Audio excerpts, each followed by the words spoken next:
कास पठार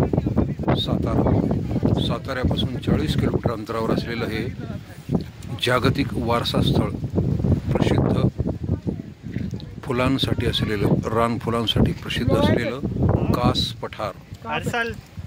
आणि हे आहेत कास पठारावरील रानफुलं। सप्टेंबर आणि ऑक्टोबरमध्येच हे रानफुलं उमलतात। 28 सप्टेंबर 2025 रोजी आपण आलेलो आहोत सातारा जिल्ह्यातील साताऱ्यापासून 30 किलोमीटर अंतरावर असलेल्या या कास पठारावर।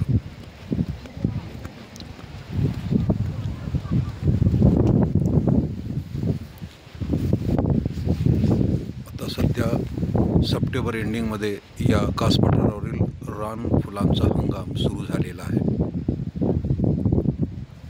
आणि हे अशा पद्धतीनं फुलं या ठिकाणी उमललेली आहेत।